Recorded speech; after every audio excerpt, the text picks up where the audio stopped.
తండ్రి. నీ ప్రియ కుమారుడును మా రక్షకుడైన యేసయ్య అతి పరిశుద్ధమైన శిలువ రక్తములో మా పాపములన్నిటినీ మీరు కడిగి పవిత్రపరచి మమ్మల్ని అందరినీ మీ బిడ్డలుగా స్వీకరించి మమ్మల్ని అనాథులుగా విడువక పరిశుద్ధాత్మనికి మమ్మల్ని అప్పగించిన గొప్ప దేవా మీకు స్తోత్రములు వందనాలు చెల్లించుకుంటున్నాం నాయన. పరిశుద్ధాత్మ తండ్రి మిమ్మల్ని ఆహ్వానిస్తూ ఈ సమయాన్ని, ఈ గడియని, నిమిషాన్ని మీ చేతులకు అప్పగిస్తుంటుండగా వినాయకుడు ఉండి నడిపించమని ప్రార్థిస్తుంటున్నాను ప్రభువా. ఇంతవరకు జరిగినటువంటి నాయన స్తుతి ఆరాధనలో ప్రభా, విజ్ఞాపన ప్రార్థనల్లో ప్రభా మీ నామాన్ని మహిమపరుచుకున్నందుకు మీకు వందనములు, స్తుతి స్తోత్రములు చెల్లించుకుంటున్నాం. అతి ప్రాముఖ్యమైనటువంటి సమయానికి మేము వచ్చి ఉంటున్నాం. నీ దివ్యమైనటువంటి సత్యమైనటువంటి పరిశుద్ధమైన వాక్కులు వినటానికి మేమందరము కూడి ఉంటుండగా పరిశుద్ధాత్మ తండ్రి మీ కార్యములు జరిగించండి నాయన. నీ వాక్య పరిచర్య చేయనైనటువంటి దైవదాసులను మీ చేతులకు అప్పగిస్తుంటుండగా నీ ఆత్మ చేత నా తండ్రి అప్పుడైనా అభిషేకించి నీ స్వాధీనంలోనికి తీసుకొని తనలో నుంచి మీరు నాతోను మీరు మాట్లాడమని ప్రార్థిస్తుంటున్నాను. ఈ ఉదయ కాలమున ప్రభా నీ బలమైనటువంటి సత్యమైనటువంటి వాక్కులు ప్రభా నా తండ్రి నాయన మమ్మల్ని బలపరిచి మీ వాక్కులను ప్రభా మీరు వినిపించి ప్రతి వారి హృదయాన్ని సంతోషపరచమని ప్రార్థిస్తున్నాను. మిగిలిన సమయాన్ని మీ చేతులకు అప్పగిస్తున్నాను. కేవలము నీ నామం మాత్రమే మహిమపరచబడాలి ప్రభా. ఈ ఉదయ కాలమున అట్టి కృపను మా అందరికీ అనుగ్రహించి మీ నామాన్ని మహిమపరిచే కృపను మా అందరికీ అనుగ్రహించమని యేసే పరిశుద్ధమైనటువంటి శక్తి గల నామంలో అడిగి వేడుకొని ప్రార్థిస్తున్నాను పరమ తండ్రి. Amen, amen, amen. Amen, amen. Hallelujah. Praise the lord. Thank you so much అక్క. అందరికీ వందనాలండి. జాన్స్ అక్క ప్లీజ్. ఓకే తమ్ముడు, ఒక్క నిమిషం. గుడ్ మార్నింగ్ అండి అందరికీ. ఈరోజు మన మధ్యలో వాక్యం అందించడానికి మరి పాస్టర్ తోట బాలస్వామి గారు దేవుని యొక్క ఆత్మచేత సిద్ధపడి మన మధ్యలో ఉన్నారండి. వారిని పరిచయం చేయడం గౌరవంగా భావిస్తున్నాను. పాస్టర్ తోట బాలస్వామి గారు బోర్న్ అగైన్ మినిస్ట్రీస్ వ్యవస్థాపక సంఘ కాపరి మరియు వృత్తిరీత్యా ఉన్నత పాఠశాల ఉపాధ్యాయులు. వారు ఎంఏ, ఎంటీహెచ్ మరియు బిఈడి విద్యలను శ్రద్ధాశక్తులతో అభ్యసించారు. మరి పాస్టర్ తోట బాలస్వామి గారి ప్రియ సతీమణి సహోదరి వెన్న రాణి గారు స్టాఫ్ నర్స్ గా సేవలు అందిస్తున్నారు. వారి పెద్ద కుమారుడు మెతుషల బీబీఏ, వారి చిన్న కుమారుడు పాల్నిస్సి బాబు బీటెక్ విద్యలను అభ్యసించారు. పాస్టర్ బాలస్వామి గారు మనసులకు ఆదరణ కలిగించే గాయకులు, ఆరోగ్యకరమైన విమర్శ, ఆసక్తిగా వినటం మరియు సత్య సిద్ధాంతాలను గ్రహించాలనే మక్కువ వారి హాబీలు. పచ్చి పులుసు మరియు ఆమ్లెట్ వారికి ఇష్టమైన వంటకాలు. పాస్టర్ బాలస్వామి గారు మరియు వారి ప్రియ కుటుంబం ఏలూరు జిల్లాలోని బద్దనపల్లిలో నివాసం ఉంటున్నారు. వారిని ప్రేమతో ఆహ్వానిస్తున్నాను. Welcome ma'am. Good morning. Praise the lord. Praise the Lord అండి. అందరికీ వందనాలు. Praise the Lord. అమ్మా వినపడుతుందా అందరికి? వినిపిస్తుంది మ్యామ్.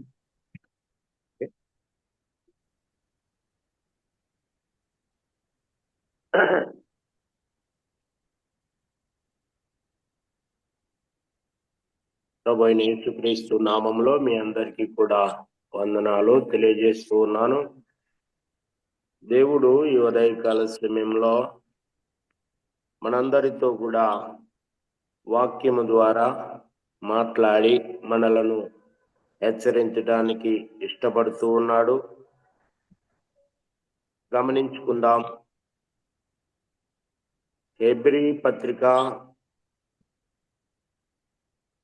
హెబ్రీలకు రాసిన పత్రిక 10వ అధ్యాయం 24, 25వ వచనాన్ని పరిశీలన చేద్దాం. చదవండి ఎవరైనా కానీ. హెబ్రీలకు రాసిన పత్రిక 10, 24, 25. కొందరు మానుకొనుచున్నట్టుగా సమాజముగా కూడుట మానక ఒకరినొకడు హెచ్చరించుచు ఆ దినము సమీపించుట మీరు చూచిన కొలది మరి ఎక్కువగా అలాగు చేయుచు ప్రేమ చూపుటకును సత్కార్యములు చేయుటకును ఒకరినొకడు పురికొల్పవలనని ఆలోచింతము. ఆమేన్. Praise the Lord. మంచిది. అయితే దేవుడు మనలను ఈ దినము హెచ్చరిక చేస్తున్నట్టు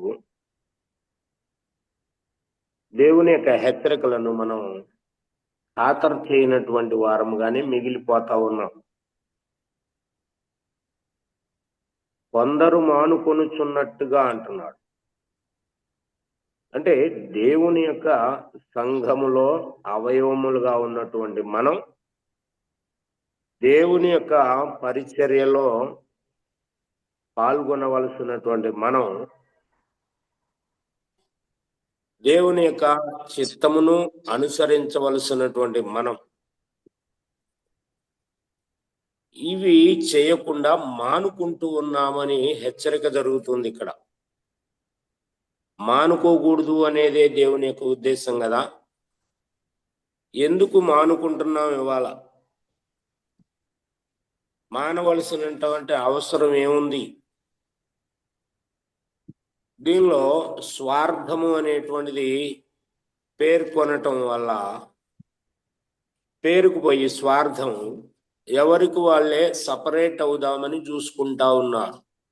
నేను గొప్ప, ఇతరు నా పక్కవాడి కంటే నేనే గొప్ప, ఆ పాస్టర్ కంటే నేనే గొప్ప, ఆ విశ్వాసి కంటే నేనే గొప్ప, లేదంటే ఆ గాయకుని కంటే నేనే గొప్ప అని మనలను మనం హెచ్చించుకొనడానికి ఆరాట పడతా ఉన్నాం ఈ రోజుల్లో.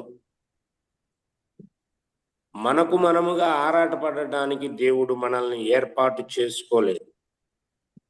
దేవుని యొక్క పరిచర్య నిమిత్తమై ఆరాటం మనం అందరం కూడా కలిగి ఉండాలనేదే దేవుని యొక్క ఉద్దేశం. ఈ విషయాన్ని మనం అందరం కూడా గమనించుకోవాలి. కాబట్టి మత్తయి రాసినటువంటి సువార్తలో 26వ అధ్యాయం 41వ వచనాన్ని ఒకసారి చదవండి.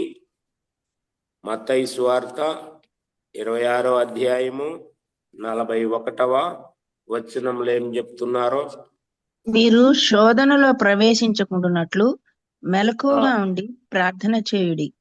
ఆత్మ అది. సిద్ధమే కానీ శరీరము బలహీనమని పేతురుతో చెప్పి, అది ఆత్మ సిద్ధమే గాని శరీరము బలహీనము.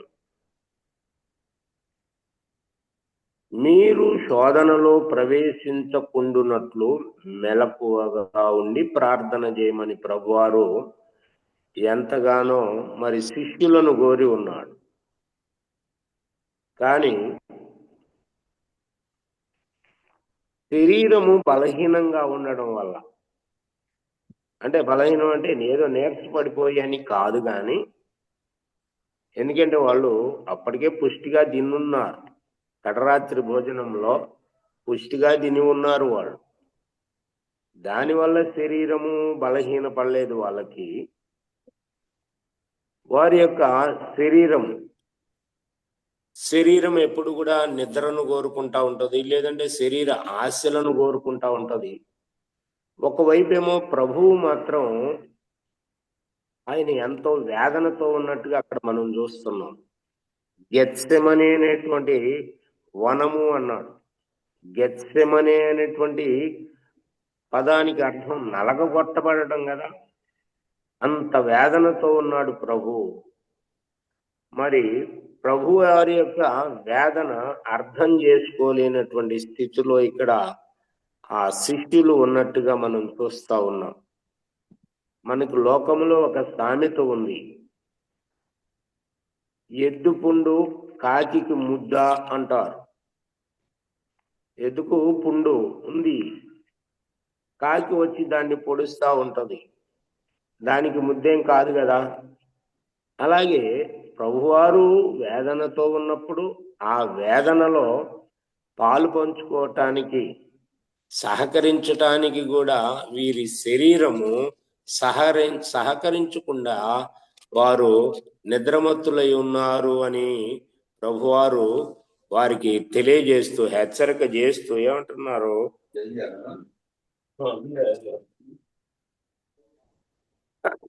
ఏమంటున్నారు, ఒక్క గడి అయినను నాతో కూడా మేల్కొని ఉండలేరా? ఒక్క గడి అయినను నాతో కూడా మేల్కొని ఉండలేరా? చూడండి ఎంత శ్రేష్టమైనటువంటి ప్రశ్న. అందుకనే మనం మేల్కొని ఉండకపోతే శోధనలో పడతామని ప్రభువు మనలను హెచ్చరిక చేస్తూ ఉన్నాడు. మెలకువతో అంటే అసలు నిద్రపోకుండా ఉండమని కాదు ఇక్కడ దేవుని యొక్క ఉద్దేశం. మెలకువతో ఉండాలి. ఇక్కడ దీన్ని మనం ఇంగ్లీష్ బైబిల్లో ఏముంటది, వాచ్ అండ్ ప్రే అని ఉంటది కదా. Watch and pray. ఆ వాచ్ అనేటువంటి దానిలో ఉన్నటువంటి ఆ స్పెల్లింగ్ లో ఉన్న ఆ అక్షరాలను, దానికి సంబంధించినటువంటి ఆ పదాలను గనక మనం పరిశీలన చేసుకోగలిగితే మనం ఎంత మెలకువగా ఉండాలి అనేటువంటి విషయం మనకు అర్థమవుతుంది. ఏమంటున్నాడు దానిలో? వాచ్. ఫస్ట్ అక్షరం ఏముంది వాచ్లో? డబ్ల్యూ. అంతేనా? వాచ్లో డబ్ల్యూ అనేటువంటి అక్షరం ఉంది. ఆ డబ్ల్యూ అనేటువంటి అక్షరం దేన్ని మనం తెలియజేస్తా ఉంటది? వర్డ్స్ అంటే మన నోటి నుండి వెలువడేటువంటి మాటలు జాగ్రత్తగా ఉండాలి అనేది దేవుని యొక్క ఉద్దేశం. మన నోటిని మనం జాగ్రత్త పరుచుకోవాలి. ఎవరు అనంటే రక్షింపబడినటువంటి వారు. మెయిన్ రక్షణ లేనటువంటి వారి గురించి కాదు ఇది. రక్షింపబడినటువంటి వారు అనగా సంఘములో అవయవములుగా కోర్చబడినటువంటి వారు చేయవలసినటువంటి పని. వాచ్. వర్డ్స్ మన నోటి నుండి వెలువడేటువంటి మాటలన్నీ కూడా చాలా జాగ్రత్తగా ఉండేటట్టుగా. దేవుడు మనకు నాలుకనిచ్చింది దేవుణ్ణి స్తుతించి ఆయనను ఘనపరచటానికి, ఆయనను మహిమపరచటానికి, ఆయనను ఆరాధించటానికి, ఆయనను హెచ్చించటానికి ఇచ్చి ఉండగా మనము ఈ నాలుకనే మరి అన్య విధములా కూడా ఉపయోగిస్తూ దేవునికి మరీ వ్యతిరేకముగా ఉంటూ ఉన్నాం. ఇది మనకు ఒక శోధన లాంటిది. ఈ శోధనలో మనం ప్రవేశించకుండా ఉండాలి అని అంటే మనము మన యొక్క నోటి ద్వారా ఉచ్చరించేటువంటి పదాలు ఏమైతే ఉన్నాయో వాటి విషయంలో మనము జాగ్రత్త పడవలసినటువంటి వారమై ఉన్నాం. ఇంకా రెండవ అక్షరమును గనక మనం పరిశీలన చేసినప్పుడు రెండవ అక్షరం ఏముంది? ఏ. ఏ అంటే యాక్షన్స్. మన క్రియలు, మన నడకలు, మన పడకలు, మన ఆచారాలు, మన వ్యవహారాలు, ఇవన్నీ కూడా ఈ యాక్షన్స్ కిందనే వస్తాయి. మనం ఎలా ఉంటున్నాం? మనం ఇవాళ అన్ని జనులు ప్రభువుని అంగీకరించలేకపోతున్నారు, దేవుని వైపుకు రాలేకపోతున్నారు అని అంటే కారణం మన వంతు ఉంది అనేటువంటి విషయాన్ని మనం అంగీకరించక తప్పదు. మనం అంగీకరించి తీరాలి. ఎందుకంటే మనలో ఉన్నటువంటి లోపం ఎదట వారిని ఆకర్షించుకోలేకపోతా ఉన్నది అని మనం గమనించుకుంటా ఉన్నాం. నేను పరిశుద్ధుణ్ణి కదా అని ఎవరూ అతిశయించటానికి వీల్లేదు. దేవుడు ఒక్కడే పరిశుద్ధుడు. దేవుడు మనలను పరిశుద్ధులుగా చేయకపోతే మనము స్వతహాగా ఎప్పుడు కూడా పరిశుద్ధులము కాలేము.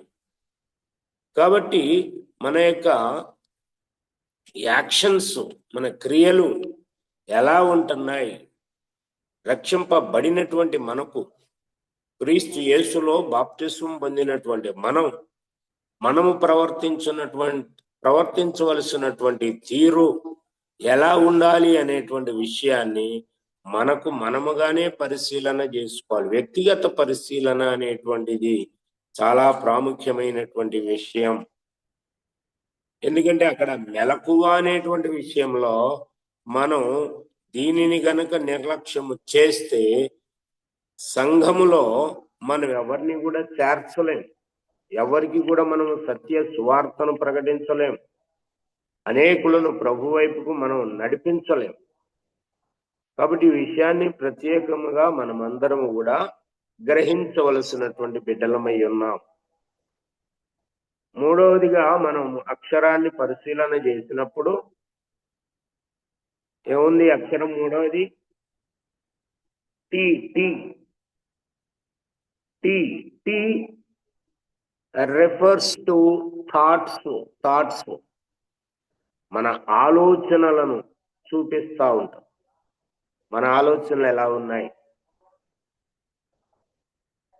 క్రీస్తు యేసుతో పాటు పాతి పెట్టబడి ఆయనతో పాటు లేవనెత్తబడినటువంటి అనుభవం కలిగినటువంటి మనము మన యొక్క ఆలోచనలు ఎలా ఉంటున్నాయి అని పరిశీలన చేసుకోవాలి. పేరుకు మాత్రం అంటే నామినల్ గా మనం మారు మనసు పొందామని, బాప్తిస్వం పొందామని చెప్పుకుంటా ఉన్నాం, ఇలా చేస్తూ ఉన్నాం. కానీ మారు మనసుకు తగినటువంటి ఫలము ఫలించకుండా మన యొక్క ఆలోచనలన్నీ కూడా లోక సంబంధమైనటువంటివిగానే పరిపూర్ణమైనట్లయితే పరలోక రాజ్యములో మనము ప్రవేశించటం సాధ్యమవుతుందా అనేటువంటి ప్రశ్న మనం గనక వేసుకోగలిగితే జవాబు మనకే తెలుస్తుంది. కనుక ప్రియులారా, మన యొక్క ఆలోచన విధానం, మారు మనసు పొంది బాప్తిసం పొంది రక్షింపబడినటువంటి ప్రతి ఒక్కరి యొక్క ఆలోచన, మీరు క్రీస్తు యేసునందు లేపబడినటువంటి వారైతే పైనున్న వాటినే వెదుకుడి అన్నాడు. పైనున్న వాటిని మనం వెదకవలసినటువంటి అవసరత సంఘములో చేర్చబడినటువంటి అవయవము యొక్క బాధ్యత అని మనము గమనించాలి. మన శరీరంలో ఎన్నో అవయవాలు ఉంటున్నాయి. అన్నింటినీ కూడా వాటి వాటి పని నెరవేర్చడానికి దేవుడు ఏర్పాటు చేశాడు ఆ అవయవాలను. కాబట్టి దేవుడు ఏర్పరిచినటువంటి అవయవాలు వాటి వాటి పనిని నెరవేరుస్తూ ఉన్నాయి. దేవుడు విధించినటువంటి ప్రతి మరి విషయాన్ని కూడా అవన్నీ కూడా సక్రమంగానే పాటిస్తూ ఉన్నాయి. కానీ మానవుడు ఒక్కడు మాత్రమే దేవుని యొక్క గీతను దాటి హద్దు మీరి ప్రవర్తిస్తా ఉన్నాడు నేటి దినాలలో. ఇది ఇంకా ఎక్కువైపోతా ఉంది. కారణం ఏంటంటే మనము మెలకువగా ఉండలేకపోవటం వల్ల. మెలకువగా ఉండి మనం శోధనలో ప్రవేశించకుండా ఉండాలి అని అంటే మెలకువగా ఉండి ప్రార్థన చేయాలి అని దేవుడు మనకు సెలవిస్తూ ఉన్నాడు. కాబట్టి మన ఆలోచనలు ఎలా ఉంటున్నాయి? దేవునిని మహిమపరిచేవిగా ఉన్నాయా లేవా? మనలను మనం హెచ్చించుకునేటువంటి విధానంలో ఒకవేళ ఉంటున్నాయేమో, మనలను మనము హెచ్చించుకొనడానికి మనము అర్హులము కాదు. దేవుడే మనలను హెచ్చించాలి. మనలను మనం గనక హెచ్చించుకుంటే ప్రభువు చెప్పినటువంటి రీతిగా తగ్గించబడతాం. మీకు ఇంత ముందు కూడా చెప్పాను, ఉండవల్లి అరుణ్ కుమార్ అనేటువంటి రాజకీయ నాయకుడు బైబిల్లో నాకు చాలా శ్రేష్టమైనటువంటి ఆ వాక్యం నాకు బాగా నచ్చింది అని చెప్పాడు కదా. జీసస్ చెప్పాడు ఇలా అని చెబుతున్నాడు, తనను తాను హెచ్చించుకునివాడు తగ్గించబడును, తనను తాను తగ్గించుకునివాడు హెచ్చించబడతాడు, హెచ్చించుకునేటువంటి వాడు తగ్గించబడతాడు. ఈ మాట నాకు చాలా నచ్చింది అని చెప్పాడు ఆయన. మాకు ఆ అన్యజనుడికే అంత ఆ వాక్యము అట్ట ఆకర్షితుడైనప్పుడు మరి మనం అవుతున్నామా లేదా? ఎందుకు మనలను మనం హెచ్చించుకోవడం? ఎందుకు మనలను మనం ఘనపరుచుకోవాలని, మనకు ప్రభువుకు రావాల్సినటువంటి ఘనతను దొంగిలిస్తూ మనము ఆ ఘన కీర్తిని పొందుకోవాలని ఆశించటం కూడా మనది తప్పు. మన యొక్క ఆలోచనలు మార్చుకోవాల్సినటువంటి వారమై ఉన్నాం. మన అవిధేయతలన్నింటినీ కూడా ఒప్పుకొని వాటిని అసహించుకొని దేవుని యొక్క క్షమాపణ కోరుకోవాల్సినటువంటి బిడ్డలముగా మనం ఉండాలి. అప్పుడే మనము శోధనలో ప్రవేశించకుండా ఉంటాము అని మనం గమనించాలి.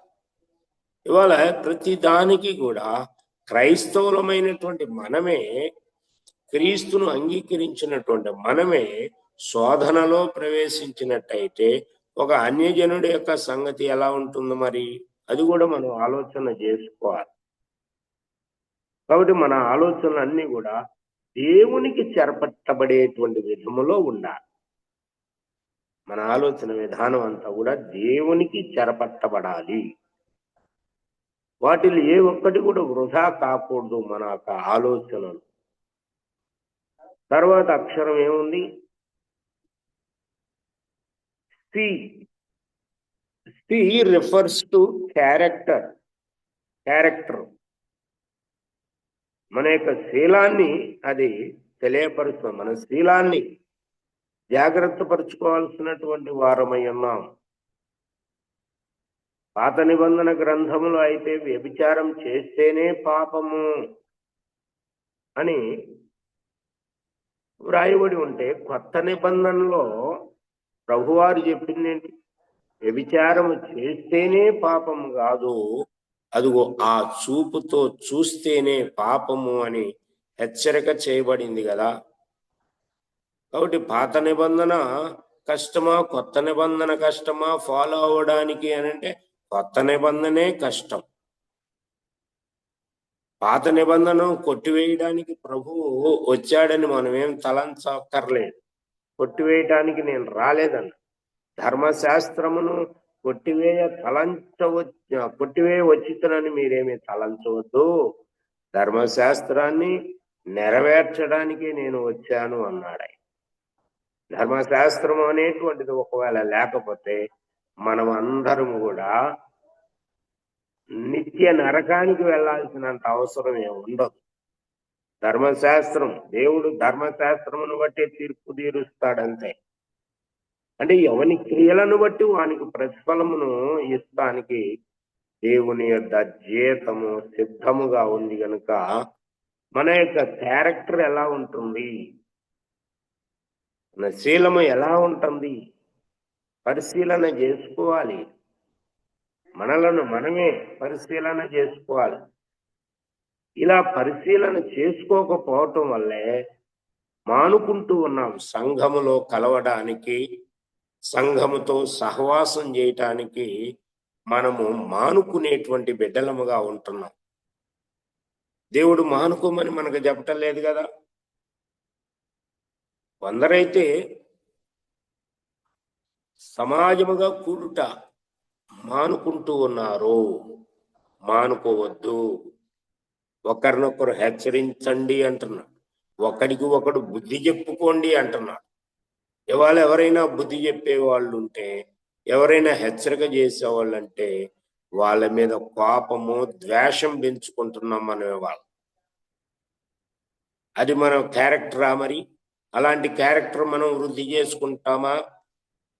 ఇదే క్యారెక్టర్ను గనక ఒకవేళ మనం మన యొక్క బిడ్డలకు, మన కుటుంబీకులకు, మన సంఘస్థులకు మనం నేర్పితే ఎట్లా ఉంటుంది? దేవుని ఉగ్రతకు గురి అవుతాం. అలా కాకుండా ఉండాలనే దేవుడు మనలను హెచ్చరిక చేస్తూ ఉన్నాడు. కాబట్టి మన యొక్క క్యారెక్టర్ని మనం బిల్డ్ చేసుకోవాల్సిన అవసరం ఎంతైనా ఉంది. ఇది ప్రభువు మనకిచ్చినటువంటి వివేకం. ఆ వివేకాన్ని బట్టి మనం ఉపయోగించుకోవాలి. మన క్యారెక్టర్ని మనం బిల్డ్ చేసుకోవాలి. ప్రభువుని ఎక్స్పోజ్ చేసేటట్టుగా ఉండాలి. మనలను మనం ఎక్స్పోజ్ చేసుకోవటం ఎంత మాత్రము కూడా దేవుని యొక్క చిత్తము కాదు అని మనం గమనించాలి. మనం క్యారెక్టర్ని గనక కోల్పోతే ఇంకా ప్రయోజనం ఏముంది అసలు? ఒక కొటేషన్ లో చెప్తాడు, if character is lost everything is lost అని చెప్తాడు. క్యారెక్టర్ గనక మనం కోల్పోతే సమస్తము కోల్పోయినట్టే. అలాంటి దౌర్భాగ్యమైనటువంటి స్థితికి మనం ఎందుకు వెళ్ళాలి? అదే దేవుడు మనకి హెచ్చరిక చేస్తున్నాడు. ఆయన హెచ్చరిక చేస్తున్నప్పుడు లోబడదాం. మనలో ఉన్నటువంటి లోపాలేంటో గమనించుకొని సరిదిద్దుకుందాం. హెచ్చరిక చేసేటువంటి వారి మీద గొణగొద్దు, సనగవద్దు. ఈ గొణుగుడు, సణుగుడు దేవుని యొక్క ఉగ్రతకు మనలను దగ్గరకు తీసుకెళ్లేటట్టుగా ఉంటాయి. తర్వాత అక్షరం ఏముంది? మన క్యారెక్టర్ మనం కాపాడుకోవాలి. తర్వాత H H H refers to heart. Heart heart అంటే మనం మామూలుగా ఈ అర్థంలో ఏం చెబుతాం? గుండె అంటాం, గుండె. కానీ ఆత్మీయమైనటువంటి అర్థంలో మనం హార్ట్ని హృదయము అని అనుకోవాలి. మన హృదయం హృదయానుసారముగా మనము దేవునికి దగ్గరయ్యేటువంటి బిడ్డలముగా ఉండాలి. భక్తుడైనటువంటి దావీదును దేవుడు ఏమంటున్నాడు? దావీదు నా హృదయానుసారుడు అంటున్నాడు. అంటే నా హృదయము ఎలా అయితే ఉందో, నా హృదయానికి అనుకూలమైనటువంటి రీతిలో దావీదు ప్రవర్తిస్తూ ఉన్నాడు. దావీదు ఆలోచనలు కలిగి ఉన్నాడు. దావీదు చేసేటువంటి పనులు నా హృదయానికి అనుకూలంగా ఉన్నాయి. దావీదు అంతకుముందు ఎలా ఉన్నాడు దావీదు అని అంటే మనకు అందరికీ తెలుసు. అంతకుముందు ఉన్నటువంటి స్థితిని దేవుడు ఎప్పుడూ చూడడు. దేవుని యొద్దకు వచ్చి మన అవిధేయతలను మనం ఒప్పుకొని వాటిని అసహించుకుని విడిచిపెట్టి ప్రభువా నన్ను క్షమించు అని హృదయపూర్వకంగా మనము దేవుణ్ణి అడగగలిగినప్పుడు తప్పకుండా దేవుడు మన అంతరంగాన్ని ఎరిగినటువంటి వాడు గనుక మనము ఏ రీతిగా మరి హృదయపూర్వకంగా అడుగుతున్నామా, నామినల్ గా అడుగుతున్నామా, దేవుడు గ్రహించేటువంటి వాడు గనుక దానిని బట్టి మనకు ప్రతిఫలమును సమాధానమును దేవుడు అనుగ్రహించేటువంటి వాడుగా ఉన్నాడు అనేటువంటి విషయాన్ని మనం గమనించాలి. మన హృదయము మన యందు దోషారోపణ చేయని ఎడల దేవుని ఎదుట మనము ధైర్యము కలిగినటువంటి వారముగా ఉండగలుగుతాం. కనుక ప్రభువునందు ప్రియులారా, మన హృదయము మన మీద దోషారోపణ చేయకుండా ఉండునట్లుగా ఎవరికి వాళ్ళమే జాగ్రత్త పడవలసినటువంటి బిడ్డలమై ఉన్నాం. మనలను మనము సరి చేసుకోవలసినటువంటి బిడ్డలమై ఉంటున్నాం. కాబట్టి అందుకని మెలకువగా ఉండి ప్రార్థన చేయండి అంటున్నాడు. మెలకువగా ఉండి అంటే నిద్రపోకుండా ప్రార్థన చేయమని ఇక్కడ అర్థం కాదు.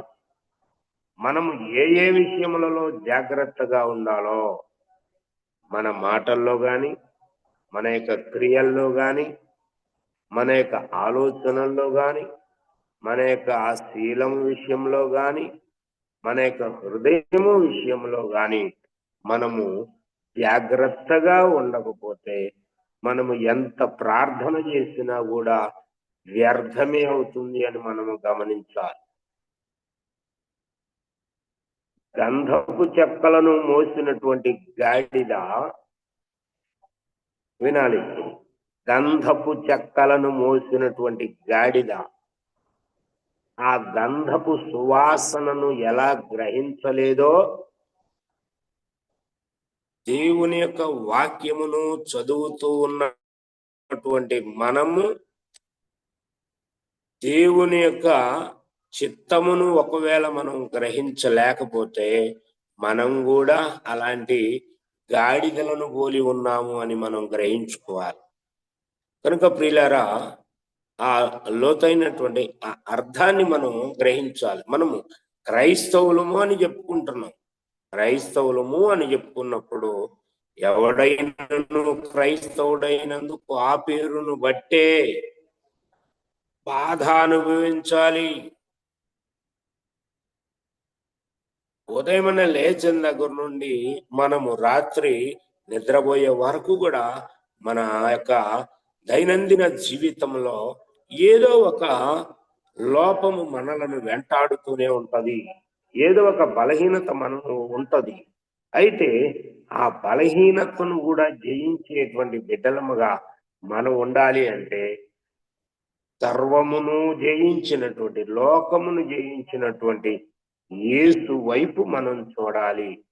యేసు మోసినటువంటి ఆ సిలువను మనం ఎప్పుడైతే చూడగలుగుతామో అప్పుడు దేవుడు మనకు విజయమును అనుగ్రహించటానికి సిద్ధముగా ఉన్నాడు అనేటువంటి సంగతిని మనము గ్రహించుకోవాల్సినటువంటి బిడ్డలమై ఉన్నాం. కాబట్టి మెలకువగా ఉండి ప్రార్థన చేయుడి అన్నాడు. ఇక్కడ మనం గమనించుకోవాల్సినటువంటి విషయం కూడా, ఇవాళ ఎందుకు మనం ఇలాగా మరి మానుకుంటున్నాం, సంఘముగా కూడుట ఎందుకు మానుకుంటున్నాం, మానుకోకూడదు అనేదేమో దేవుడు మనల్ని హెచ్చరిక చేస్తా ఉంటే మానుకునేటువంటి స్థితిలో వచ్చాం. కారణం ఏంటంటే మనలను మనము హెచ్చించుకుంటా ఉన్నాం. వాళ్ళకంటే నేను గొప్ప, నా పొరుగువాడి కంటే నేను గొప్ప అనేటువంటి ఆ హెచ్చింపు స్వభావము అనేది మనలో ఉండడాన్ని బట్టి సంఘమునకు మనం దేవుని యొక్క స్నేహానికి దూరమైపోయేటువంటి బిడ్డలముగా ఉంటున్నాం అనేటువంటి విషయాన్ని కూడా మనము గమనించవలసిన వారమైన మళ్ళొకసారి చదువుదాం. హెబ్రీయులకు రాసిన పత్రికలో ఎందరో ఇందాక చదువుకున్నటువంటి ఆ వాక్యాన్ని మళ్ళొకసారి చదువుదాం, మళ్ళీ కొంత కొనసాగించుదాం. చదవండి ఎవరైనా. కొందరు మానుకొనుచున్నట్టుగా సమాజముగా కూడుట మానక ఒకరినొకడు హెచ్చరించుచు ఆ దినము సమీపించుట మీరు చూచిన కొలది మరి ఎక్కువగా అలాగు చేయుచు ప్రేమ చూపుటకును సత్కార్యములు చేయుటకును ఒకరినొకడు పురికొల్పవలనని ఆలోచింతము. ఆమేన్. ప్రేమ చూపాలి, సత్కార్యములో చేయటానికి ఒకరిని ఒకడు పురికొల్పుకోవాలని దేవుడు చెప్తా ఉంటే ఈ పురికొల్పుకునేటువంటి విధానము మర్చిపోయాం, మనం పక్కన పెట్టేస్తాం. ఒకరికొకడు హెచ్చరిక చేసుకోండి, ఒకడికొకడు బుద్ధి చెప్పుకోండి అని అంటే దాని వాళ్ళు మనల్ని ఏమనుకుంటారో, మనం హెచ్చరిక చేస్తే మనల్ని ఏమనుకుంటారో వాళ్ళు అని వాళ్ళ నుండి మనం ఏదో మెప్పు పొందుకోవటానికి, మనం ఏదో మంచివారం అని వాళ్ళ దృష్టిలో అనిపించుకోవటానికి ఇవాళ సంఘములో హెచ్చరికలు కూడా లేకుండా పోతున్నాయి. మెప్పును కోరుకుంటా ఉన్నాం. ఇలాంటి పరిస్థితిలో మనం ఉంటే దేవుని యొక్క చిత్తమును మనం ఎలా మరి నెరవేర్చినటువంటి వారం అవుతాము అనేటువంటి విషయాన్ని కూడా గమనించుకుంటా ఉండాలి. మన యొక్క ఆలోచనలు, మన స్థితిగతులు అన్ని కూడా మనకు తెలుసు, పక్కవాడికి ఎవరికి తెలియదు, దేవునికి తెలుసు. కాబట్టి దేవునికి మనకు మాత్రమే తెలిసినటువంటి విషయాలను, మూడో కంటికి తెలియనటువంటి విషయాలను మనం మసిగూసి మారేడుగా చేసినట్టుగా నేనే గొప్పవాణ్ణి అని మనలను మనం హెచ్చించుకొనకుండా దేవునికి సంపూర్ణముగా లోబడేటువంటి బిడ్డలముగా మన యొక్క ఆచార వ్యవహారాలు, మన ప్రవర్తనలు, మన యొక్క ఊహలు, ఉద్దేశాలు, మన యొక్క మరి పనిలు, వీటన్నింటిలో కూడా మనం చూపగలిగినప్పుడు మన యొక్క ప్రవర్తనను గమనించి అనేకులు దేవుని వైపుకు ఆకర్షింపబడడానికి అవకాశం ఉంది అని మనం గమనించాలి. దేవుని వైపుకు అందరూ ఆకర్షింపబడతారా అంటే అందరూ ఆకర్షింపబడరు. దేవుని రాజ్యానికి అందరూ వారసులు అవుతారా అంటే అందరూ వారసులు కారు. ఎందుకంటే నాశన దినమునకు కొందరిని దేవుడు ఏర్పాటు చేసి ఉంచాడు. దేవుడు తన యొక్క స్వరూపము, స్వభావము, తన యొక్క శక్తియుక్తులు, తన సామర్థ్యము, అసలు దేవుడు ఏమై ఉన్నాడో రుచి చూపించాలి అని అంటే అందరూ పరలోకానికి వెళ్ళినప్పుడు మరి దేవుని రుచి ఎట్లా చూడగలుగుతారు? అందుకనే కొందరిని దేవుడు నాశనమున కొరకు ఏర్పాటు చేశాడు అంటున్నాడు. ఇదంతా కూడా ఎప్పుడు జరిగింది అంటే జగత్తు పునాది వేయబడక మునిపే క్రీస్తు యేసులో మరి జరిగిపోయింది. కాబట్టి ఇప్పుడు మనం ప్రార్థన చేస్తాం, మెలకువగా ఉండి ప్రార్థన చేయాలి అన్నాడు కదా. కాబట్టి ఈ విషయాలన్నింటినీ కూడా మనం మరి జ్ఞప్తిలో ఉంచుకొని మనం ప్రార్థన చేసినప్పుడు దేవుని యొక్క ఏర్పాట్లో జగత్తుకు పునాది వేయబడక మునుపు క్రీస్తు యేసులో తండ్రి అయిన దేవుడు ఎందరినైతే ఏర్పరుచుకొని ఉన్నాడో మన ఈ ప్రార్థనా విజ్ఞాపనలను బట్టి దేవుడు ఆయా సందర్భాలలో వారిని సంధించి తన వైపుకు ఆకర్షించుకోవటానికి అవకాశం ఉంది అని మనం గమనించాలి. అయ్యో, నేను ఎంతో కాలం నుండి ప్రార్థన చేస్తున్నాను, ఫలానా వ్యక్తి గురించి, ఆ వ్యక్తి లోబడటం లేదు అని మనమేమీ బాధపడవలసినటువంటి అవసరం లేదు. ఆ వ్యక్తి దేవుని యొక్క ఏర్పాట్లో ఉంటే చివరి క్షణములోనైనా సరే, తన ప్రాణము పోయే లోపలనైనా సరే, ఆ చివరి క్షణములో దేవుని వైపుకు తిరిగేటువంటి అవకాశం ఉంది. మనం బాధపడాల్సిన అవసరం లేదు. మనం చేయాల్సిన ప్రార్థన, ప్రభువా, నీ చిత్తంలో ఎవరెవరైతే ఉన్నారో, ఎవరైతే నీ ఏర్పాట్లో ఉన్నారో, జగత్తుకు పునాది వేయబడక మునిపే వారికి నీ వాక్యము వైపుకు మళ్లించుకునేటువంటి అవకాశం కల్పించయ్యా, నువ్వే వారిని నీ వైపుకు మళ్లించు అని మనం ప్రార్థన చేయవలసినటువంటి వారమై ఉన్నాం. కాబట్టి ఈ విషయంలో మనం కొంత జాగ్రత్త వహించవలసినటువంటి వారమై ఉన్నాం. అతిశయపడడానికి దేవుడు మనకు అవకాశం ఇవ్వట్లేదు. ఎవడైనా అతిశయించాలి అని అంటే ప్రభు అయిన యేసుక్రీస్తు నందు మాత్రమే అతిశయించు, అంతే. ప్రభు అయిన యేసునందు మనం అతిశయించటం అలవాటు చేసుకోకపోతే లోకములో కలిసిపోతా ఉంటాం. లోకములో ఉన్నవి మనకు కొంచెం సంతోషకరంగానో ఆహ్లాదకరంగానో ఉన్నట్టుగా కనబడతాయి, కానీ మన కంటికి కనబడేవన్నీ కూడా శాశ్వతమైనటువంటివి కావు అని మనం గ్రహించుకోవాలి. వాటన్నింటినీ కూడా దేవుడు డిజపియర్ చేయగలిగినటువంటి సమర్థుడు. ఆ చూపులో కూడా మనకు తేడా కనపడాలి. మనకు అబ్రహాము చూపు వేరు, లోతు యొక్క చూపు వేరుగా ఉంది. అబ్రహాము అయితే దేన్ని చూస్తున్నాడన్నాడు? పునాదులు కలిగినటువంటి పట్టణం వైపు తీరి చూస్తున్నాడట అబ్రహాం. మరి లోతు ఎందుకు చూడ్డు? లోతు అబ్రహాం దగ్గరే ఉన్నాడు కదా, మరి లోతు ఎందుకు చూడు? అబ్రహాము చూసినట్టుగా అంటే చూడ్డు. అబ్రహాము లోకం వైపు చూస్తున్నాడు. కన్నులెత్తి చూసినప్పుడు అబ్రహాము తన ఎదుట ఉన్నదంతా కూడా ఆనందించలేకపోతున్నాడు, కానీ చూసి పునాదులు కలిగినటువంటి ఆ పట్టణం వైపే తీరి చూడడాన్ని బట్టి ఆనందము కలిగి ఉంటున్నాడు. లోతైతే అట్టి ఆనందము కలగలేక ఇదిగో తాను చూస్తున్నటువంటి ఆ ప్రదేశం అంతా ఐగుప్తు దేశంలాగా ఉన్నది అంటున్నాడు, యెహోవా తోటలాగా ఉన్నది అంటున్నాడు. ఎందుకు? దీనిని బట్టి అంటే పై విషయాన్ని చూసి మాత్రమే లోతు ఆనందపడిపోయేటువంటి వాడుగా ఉన్నాడు. కానీ దేవుని యొక్క చిత్తమును గ్రహించినటువంటి వాడై అబ్రహాము ఆ పునాదులు కలిగినటువంటి పట్టణమే మనకు శాశ్వతము అని గ్రహించుకొని దాని వైపు చూడడానికి ఇష్టపడతా ఉన్నాడు. కనుక ప్రభువునందు ప్రియమైనటువంటి వారలారా, మనం చూడవలసినటువంటి చూపు కూడా క్రీస్తు యేసుతో పాటు లేవనెత్తబడినప్పుడు పైనున్న వాటినే వెదుకుడి అని మనం హెచ్చరిక చేయబడుతున్నాం. ఇంత చేసి కూడా మనము మళ్ళీ లోక సంబంధమైనటువంటి రీతిలోనే మన యొక్క జీవన విధానాన్ని కొనసాగించుకుంటా ఉంటే ఏ రీతిగా మనము ఆత్మీయముగా అభివృద్ధి చెంది దేవుడు మన కొరకు ఏర్పాటు చేసినటువంటి ఆ పరలోక రాజ్యాన్ని స్వతంత్రించుకోగలం అని ఎప్పటికప్పుడే మనం పరిశీలన చేసుకుంటా ఉండాలి.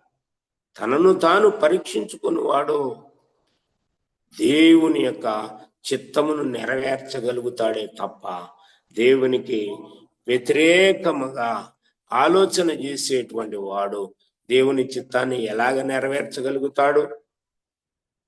కనుక ప్రభువునందు ప్రియులారా, గమనించుదాం. మనలను మనమే హెచ్చరించుకుందాం. ఎవరో వచ్చి మనల్ని హెచ్చరిక చేయరు. మనల్ని హెచ్చరించేటువంటి వారి విషయంలో మనము సణుగుడు గొణుగుడు లేకుండా జాగ్రత్త పడదాం. మనకు బుద్ధి చెప్పేటువంటి వారి విషయంలో మనము జాగ్రత్త పడదాం.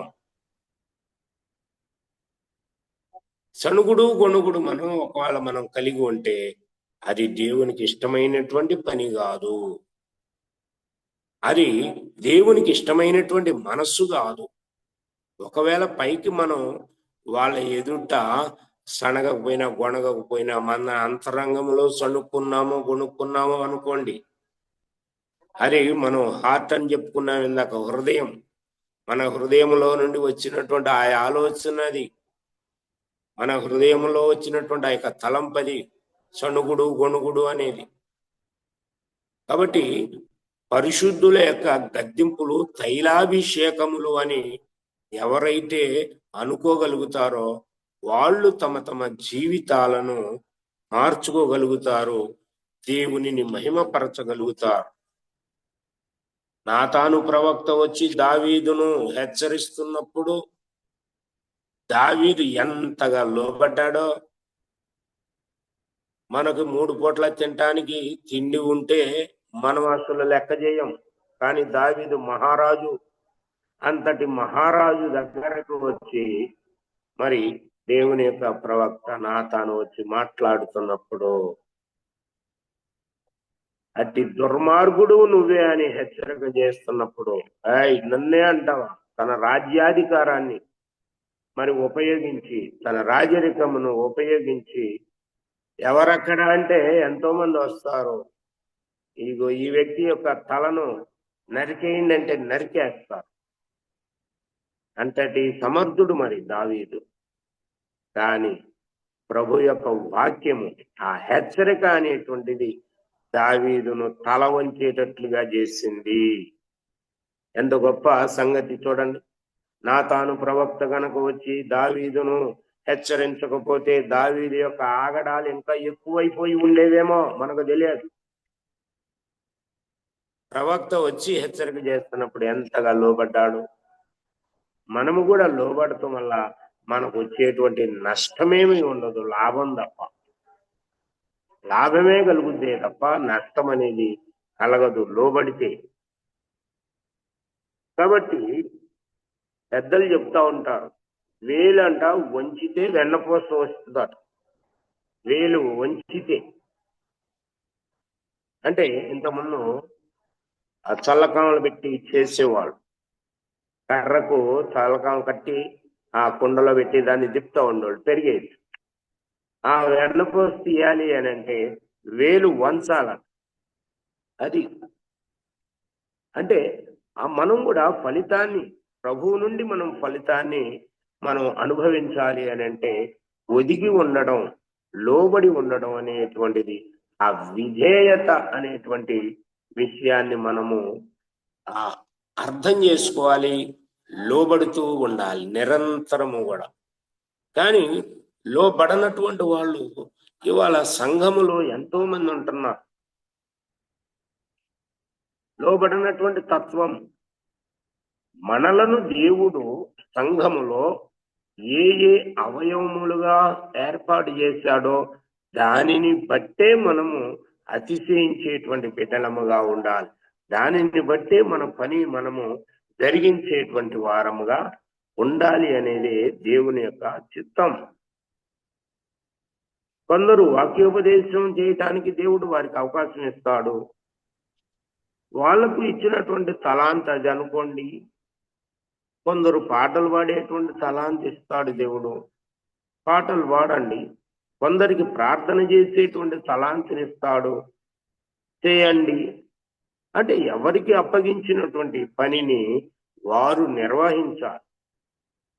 ఈ దినము మనం ఇవాళ ఈ వాక్య పరిచర్య జరిగించుకుంటున్నాం, ఒకరిని ఒకరు హెచ్చరిక చేసుకుంటున్నాం, వాక్యాన్ని ధ్యానిస్తున్నాము. అంటే అసలు ఇది నిలబడడానికి గల కారణం 3 గంటలకి మన యొక్క ప్రార్థన వీర వనితలు ప్రార్థన చేస్తున్నారు. ఈ వర్చువల్ ప్రేయర్ ఫెలోషిప్ గురించి, సంఘము వెలుపల ఉన్న వారి గురించి కూడా ప్రార్థన చేస్తా ఉన్నారు.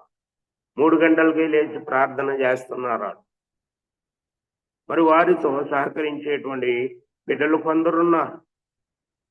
ఆ ప్రార్థన ఫలితముగా ఇవాళ మనం నిలబడ్డాము అనేటువంటి విషయాన్ని మనం గమనించాలి. ఇవాళ మనం ఏదో మనకున్నటువంటి పాండిత్యాన్ని మనం ఇక్కడ చెప్పుకోవటం కాదు కానీ, మనం ఏదో గొప్పవారం అని మనలను మనం హెచ్చించుకోవటం కాదు కానీ, ఆ ప్రార్థన ఇక్కడ మనం ఈ మాటలు వినడానికి వాళ్ళ ప్రార్థన అనేటువంటి ధూపం ఎలా ఉందో మనం ఆలోచన చేసుకోవాలి. వాళ్ళకి ఏం పని పాట లేదులే, అందుకని 3 గంటలకు లేచి ప్రార్థన చేస్తున్నారు అని అనుకునేటువంటి గొణిగేటువంటి వారు కూడా కొందరు ఉంటారు. వాళ్ళకి పని పాట లేక కాదు, దేవుడు వారికి ఇచ్చినటువంటి తలాంత్ అది. ఆ తలాంతును వాళ్ళు ఉపయోగించుకుంటున్నారు. ఉపయోగించుకోని వారు కూడా కొందరు ఉంటారు. నిర్లక్ష్యం చేసేటువంటి వారు కొందరు ఉంటారు. అలాంటి స్థితిలో మనం ఉండకూడదని, దేవుడు మనకి ఏ పని అయితే అప్పగించాడో ఆ పనిలో మనము నమ్మకమైనటువంటి బిడ్డలముగా ఉన్నప్పుడు దేవుని వలన మనం మెప్పు పొందుకుంటాం. మనుషుల యొక్క మెప్పు పొందుకోవాలని ఇవాళ ప్రజలు తాపత్రయపడతా ఉన్నారు. మనుషుల మెప్పు మనం ఈ భూలోకంలో శరీరముతో ఉన్నంత వరకు మాత్రమే పనిచేస్తుంది. కానీ దేవుడు మనల్ని రిజెక్ట్ చేయడానికి అవకాశం ఎంతైనా ఉంది. మనుషుల యొక్క మెప్పును మనం కోరుకోవటానికి వీళ్ళే. దేవుని మెప్పును కోరుకునేటువంటి బిడ్డలమ్మగా మనం ఉండాలంటే దేవునికి సంపూర్ణముగా లోబడవలసినటువంటి వారమే. దీనిలో సందేహం అసలు లేనే లేదు. ఎందుకంటే మనం అందరం కూడా క్రీస్తు యేసులో, క్రీస్తు శరీరములో వేరు వేరు అవయవములమై ఉన్నాము. ఇది మర్చిపోతున్నాం ఇవాళ. నీతో నాకు పనేంటి అంటున్నాం. నీతో నాకు పనేంటి? సంఘములో అందరూ కూడా వారి వారికి అనుగ్రహించినటువంటి పాత్రలను పోషించాలి. ఒక డ్రామా వేస్తున్నారు అని అంటే ఆ డ్రామాలో రకరకాలైనటువంటి పాత్రలు ఉంటాయి. ఎవరి పాత్రను వారు పోషించినప్పుడు ఆ డ్రామా రక్తి కట్టేటట్లుగా ఉంటుంది. ఒకళ్ళ పాత్ర ఒకళ్ళు పోషించగలిగితే మళ్ళీ తేడాలు వచ్చేస్తాయి. రక్తి అనేటువంటిది పోయి విరక్తి అనేది వస్తుంది. కాబట్టి అలాగనే మనం కూడా దేవుడు మనకు అప్పగించినటువంటి ఈ యొక్క క్రీస్తు యేసు శరీరములో మనలను ఏ ఏ అవయవములుగా మనల్ని ఆయన ఏర్పాటు చేసి ఉన్నాడో దానిని బట్టే ఆయనను మనము మహిమపరిచేటువంటి బిడ్డలముగా ఉండాలి అని మనము గమనించాలి. కాబట్టి దేవుడు మనల్ని తన వైపుగా ఆకర్షించుకున్నాడు కాబట్టి ఇంకా మనం సంఘముగా కూడుట మానుకోకూడదు అని ఆ గ్రహింపు మనం కలిగి ఉండాలి. దేవుడు మనల్ని ఏర్పరచుకున్నాడు కనుక మనము హెచ్చరిక చేయుట యందు ఉండాలి, గద్దించుట యందు ఉండాలి. ఎందుకంటే దేవుని యొక్క ఉగ్రత ఆ దినము సమీపించే కొలది ఇంకా మనలో ఆతృత పెరగాలి. అయ్యో అయ్యో అని మనం ఆతృత పడాలి హెచ్చరిక చేయటంలో. అయ్యో నేను ఈ వ్యక్తిని హెచ్చరిక చేయకపోతే ఇదిగో నిత్య నరకానికి వెళ్ళిపోతాడు, ఈ వ్యక్తిని గనక నేను వెనక్కి లాక్కపోతే పడిపోతాడు, ముందు లోయలో పడిపోతాడు, అగ్నిలో పడిపోతాడు. కాబట్టి ఆ భారము అనేది, ఆ ఆత్మల భారము అనేటువంటిది మనం కలిగి ఉండకపోతే దేవుని చిత్తమును మనం నెరవేర్చలేము అనేటువంటి విషయాన్ని మనము గుర్తెరగాలి. పాండిత్యాన్ని అంతటినీ కూడా వలకపోయాలనేటువంటి ఉద్దేశం ఏం కాదు. ఇక్కడ దేవుని యొక్క సారూప్యములోనికి మనం మలచబడాలంతే.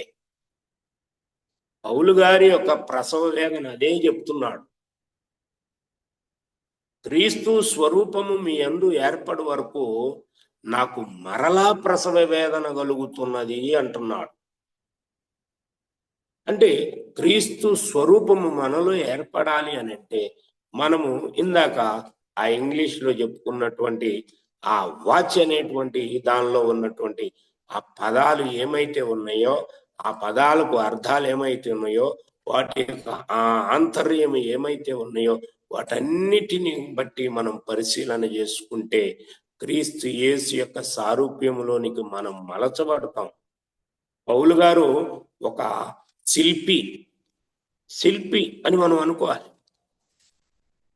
ప్రధాన శిల్పిగా పౌలు గారు మరి ఉన్నట్టుగా మనం చూస్తూ ఉంటాం. నేను నేర్పరి అయిన శిల్పకారుని వలె పునాది వేశాను అంటున్నాడు. నేర్పరి అయిన కారుని వలె పునాది వేశాను అన్నాడు పౌలు గారు. మరి మనమందరం కూడా ఆ పునాది మీద కట్టబడవలసినటువంటి వారమై ఉన్నాం. ఆ పునాది మీద మనం కట్టబడాలి అని అంటే మనము విధేయత చూపవలసినటువంటి వారమై ఉన్నాం. శిల్పి తన యొక్క చిత్తము చొప్పున ఆ మూగ రాతిని ఎలా అయితే మలుస్తూ ఉంటాడో అలా మలచబడడానికి మనం సిద్ధముగా ఉండాలి. నువ్వు నాకు చెప్పేదేంటి? నువ్వు నిన్నగాక మొన్న వచ్చావు పరిచర్యలోకి, నేను ఎంతో సీనియర్ని అని మనకు మనముగా అతిశయించుకోవటం కూడా మంచిది కాదు. తల మన శరీరంలో పైన ఉంది, కాలు మన శరీరానికి కింద ఉంది. ఆ పాదాన్ని మనము నిర్లక్ష్యం చేయటానికి వీల్లేదు. మన తల నిలబడాలి అంటే కింద పాదము మోపబడి ఉండాలి. ఈ విషయాన్ని మనం మర్చిపోతున్నాం. కాబట్టి సంఘములో దేవుడు అవయవములుగా ఏర్పాటు చేసుకున్నటువంటి వారిని అందరినీ కూడా మనము కలుపుకుంటూ వెళ్తూ ఉండాలి. ఎవరిని కూడా మనము నిర్లక్ష్యం చేయటానికి వీలు లేదు అనేటువంటి విషయమును కూడా మనము గమనించుకోవాలి. ఎవరు కూడా తనకు తానుగా హెచ్చించుకునేటువంటి స్వభావం లేకుండా మనం అందరం కూడా లోబడదాం. లోబడితే తప్పేముంది? లోబడితే మనకు చిన్నతనం ఏముంది? లోబడటం వల్ల మనకు నష్టం కలిగేదేముంది? దేవుని యొక్క చిత్తమును మనం గ్రహించుకోవటం వల్ల మనకు కలిగేటువంటి ఆనందము ఈ లోకములో మనం ఎంత కలిగి ఉన్నప్పటికీ కూడా ఆనందాన్ని మనము సంపాదించుకోలేం.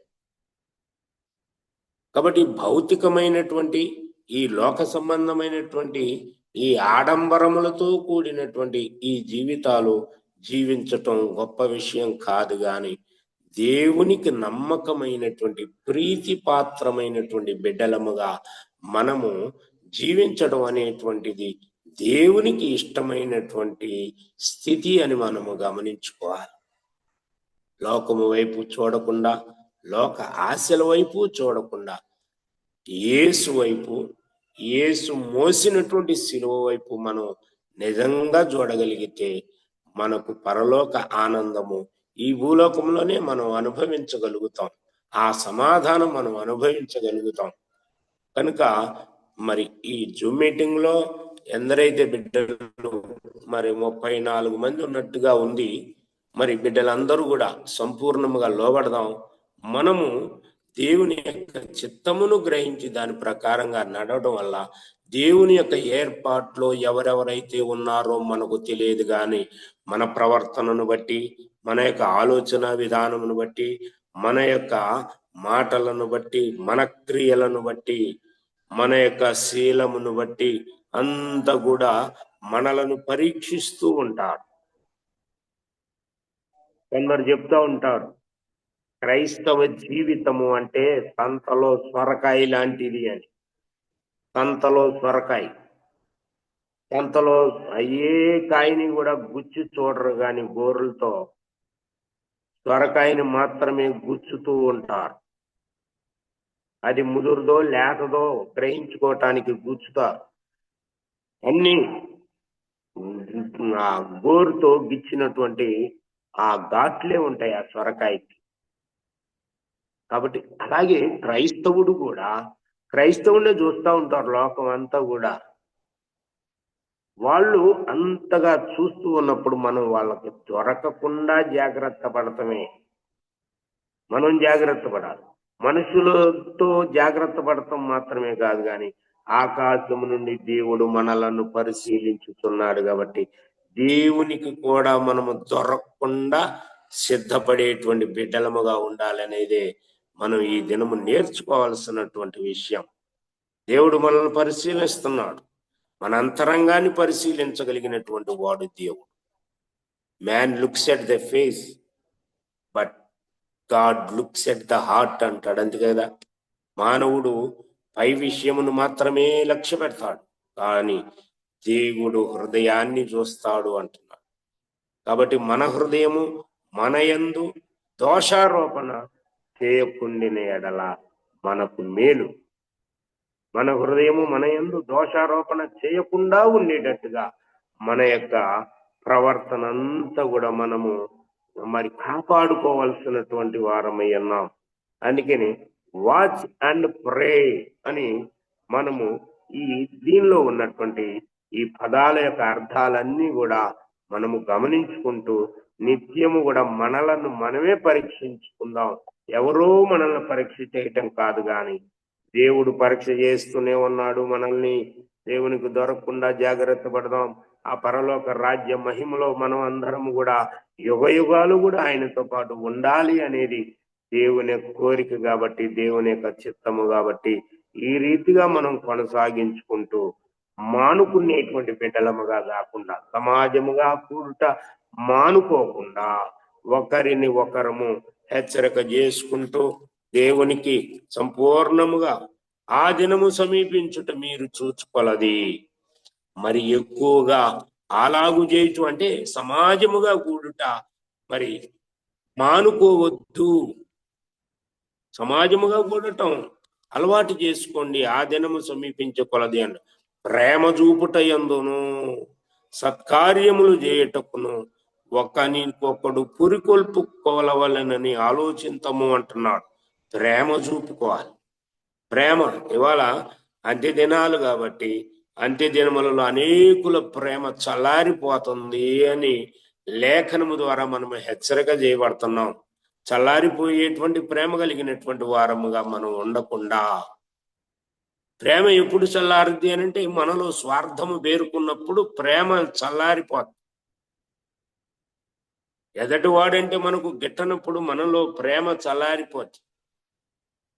క్రీస్తు ప్రేమ మనలో ఉన్నప్పుడు మనము అందరినీ కూడా ప్రేమిస్తాం, ఎవరిని కూడా ద్వేషించం. మనం అందరిని ప్రేమిస్తాం.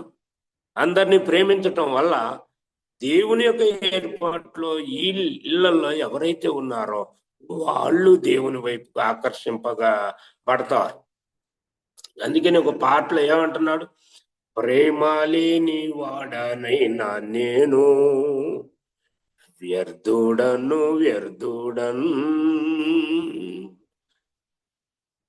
ప్రేమ లేకపోతే మనం వ్యర్థులం. అందుకనే మనము వ్యర్థులము కాకుండా ఉండునట్లుగా దేవుడి వాక్యము ద్వారా మనలను హెచ్చరిక చేస్తున్నాడు. ప్రేమ చూపట యందు సత్కార్యములు చేయుటకును అంటున్నాడు. సత్ అంటే మంచి కార్యములు, పనులు, మంచి పనులు చేయటాన్ని. మంచి పనులు చేయటం అంటే అన్నదానం చేస్తే చాలా గొప్ప అనుకుంటున్నారు జనాలు. అన్నదానం చేస్తే ఆ పూటకి వాడికి ఆకలి తీరిపోద్ది అంతే. అన్ని దానముల కల్లా అన్నదానము గొప్ప అని చెప్తున్నారు కదా. ఇది లోక సంబంధమైనటువంటి నానుడి అంతే తప్ప మనం వాడికి ఆహారం పెట్టామనుకోండి ఆ పూటతోనే సరిపోతుంది. వాడికి ఆకలి అవుతుంది. మనం పెట్టాల్సినటువంటి ఆహారం ఇది కాదు. జీవాహారము నేనే అని ప్రభు ఎలా అయితే చెప్పాడో ఆ జీవాహారమైనటువంటి ప్రభువుని వాడికి మనం పరిచయం చేయగలిగితే ఆ జీవాహారమును తాను స్వీకరించగలిగేటువంటి రీతిలో ఆ వ్యక్తిని మనం ప్రభువుకు పరిచయం చేయగలిగితే అది మనం చేసినటువంటి ఆ అన్నదానం గొప్ప అని మనం చెప్పుకోవాల్సిన వారమై ఉన్నాం. కనుక ప్రభు నందు ప్రేమైనటువంటి వారలారా, ఎంతకాలం ఇంకా మనం అనాలోచనగా ఉందాం, ఎంతకాలం నిర్లక్ష్యముగా ఉందాం. ఒకవైపున మరి రోజులు దగ్గర పడతా ఉన్నాయి, సమయము సమీపిస్తా ఉంది, రాజ్యముల మీదికి రాజ్యములు, దేశముల మీదికి దేశాలు దండెత్తుతా ఉన్నాయి. కరువులు, యుద్ధాలు, భూకంపాలు, రకరకాలైనటువంటి రీతిలో ప్రభువు చెప్పినటువంటి అంత్యకాల సూచనలు జరుగుతూ ఉన్నాయి. కానీ మనలో నిర్లక్ష్యము అనేటువంటిది ఇంకా పేరుకుపోతూనే ఉంది అని మనం గ్రహించకపోతే మనము దేవుని యొక్క ఏర్పాటులోనికి వెళ్ళలేము అని మనం గమనించవలసినటువంటి వారమై ఉన్నాం కనుకనే కాబట్టి మనము ఒకరికొకడు హెచ్చరిక చేసుకుంటూ, ప్రేమ చూపించుకుంటూ, సత్కార్యములు చేయుటకు ఒకరికొకడు పురికొల్పుకుందాం, ఎంకరేజ్ చేసుకుందాం. సత్కార్యములు చేయటానికి ఎంకరేజ్ చేయాలి. ఇవాళ దేవునిని దూషించటానికి, ప్రభు యొక్క తల్లి అయినటువంటి మరియను దూషించటానికి వాళ్ళు ఎంతో పురికొల్పుకుంటున్నారు ఒకళ్ళకొకళ్ళు. ఒక 15 సంవత్సరాల నుండి ఇది ఎక్కువైపోతా ఉంది, ఈ పురికొల్పు విధానం. మరి క్రైస్తవులమైన మనం ఎంతవరకు పురికొల్పుకుంటున్నాం ఒకరినొకరు? ఎంతవరకు మనం ఒకరి ఎడల ఒకరు ప్రేమ కలిగి ఉంటున్నాం? ఎంతవరకు మనం సత్కార్యములు చేయటంలో మరి పురుకొల్పుకునేటువంటి బిడ్డలముగా ఉంటున్నాం? కనుక ఆలోచిద్దాం. దేవుని యొక్క చిత్తమును మనం గ్రహించుకుంటూ మన యొక్క ఆధ్యాత్మికమైనటువంటి జీవితాన్ని మనము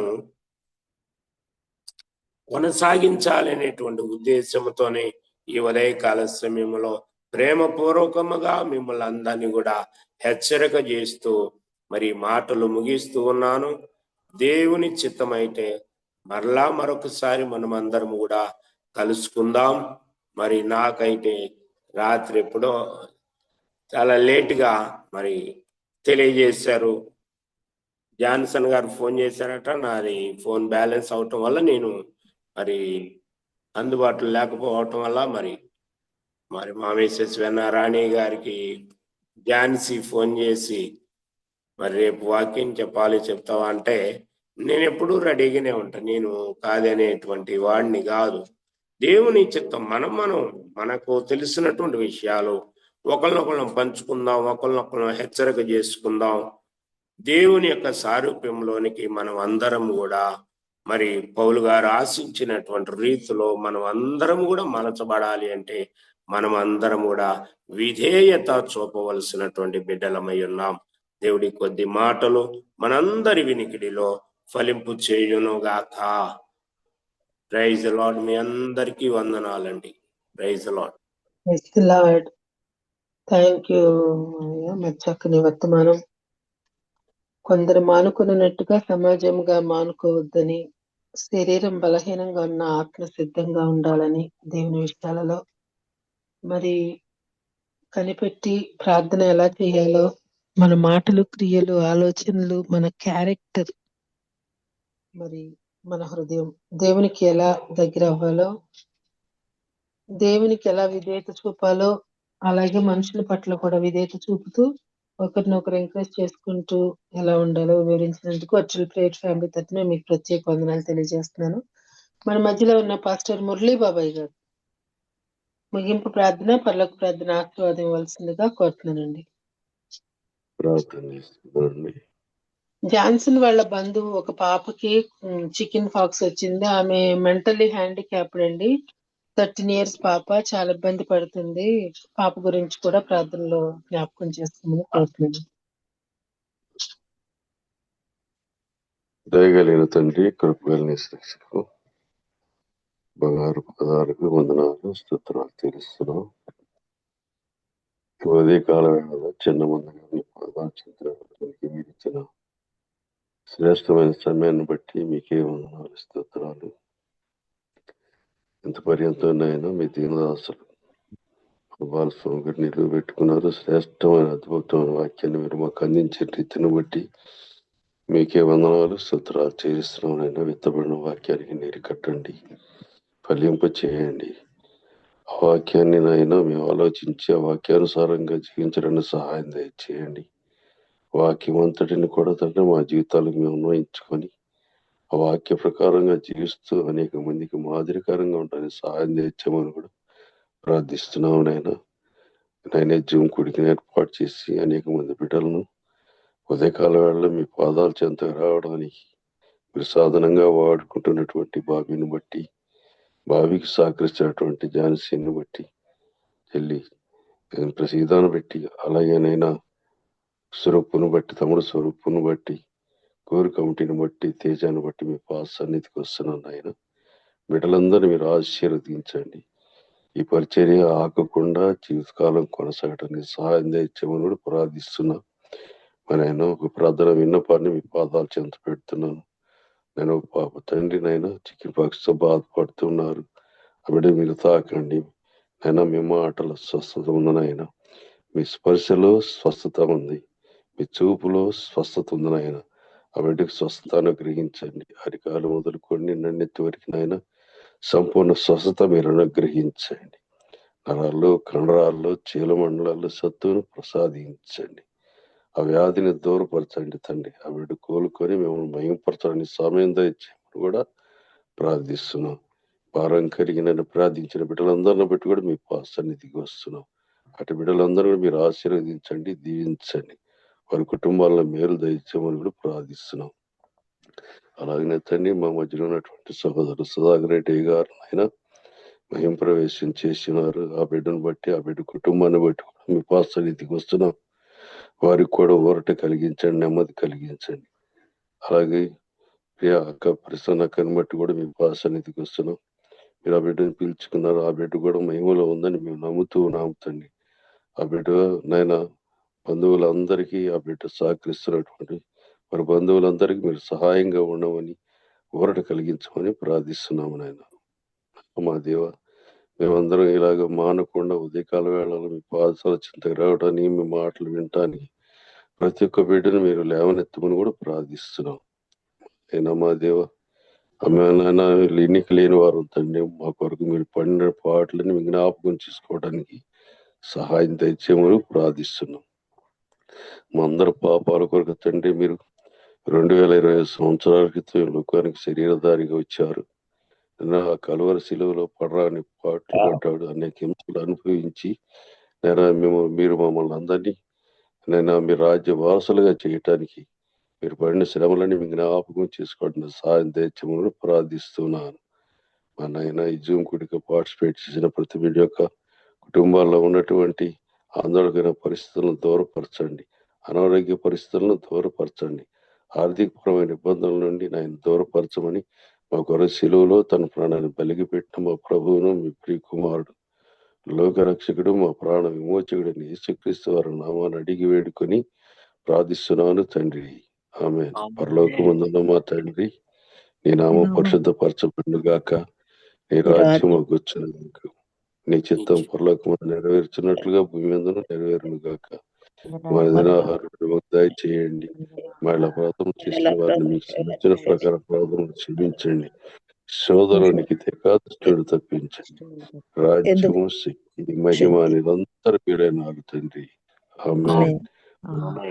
మా పరమ తండ్రి దేవుని ప్రేమ, కుమారుడి యేసుక్రీస్తు వారి కృప, ఆదరణకర్త అయిన పరిశుద్ధాత్మ దినాన్ని సహవాసం చేరుకున్న మనకును, శారీరకంగా కాయలబడిన బిడ్డకును, వాక్యం అందించినటువంటి దీనదాసులకు, జూమ్ కుడికి ఏర్పాటు చేసినటువంటి బావికి, కోరి కమిటీకి సదాకాలముతో నడిపించును గాక. ఆమేన్. ఆమేన్. అందరికీ వందనాలండి. ఆమేన్. అందరికీ వందనాలండి. ప్రార్థించిన పాస్టర్ మురళీ బాబాయ్ గారికి, వాక్యం అందించిన పాస్టర్ తోట బాలస్వామి గారికి వందనాలు తెలియజేసుకుంటూ ముగించుకుందామండి. హ్యావ్ ఎ నైస్ డే అండి. థ్యాంక్ యూ అండి. జాయిన్ అయిన మీ అందరికీ.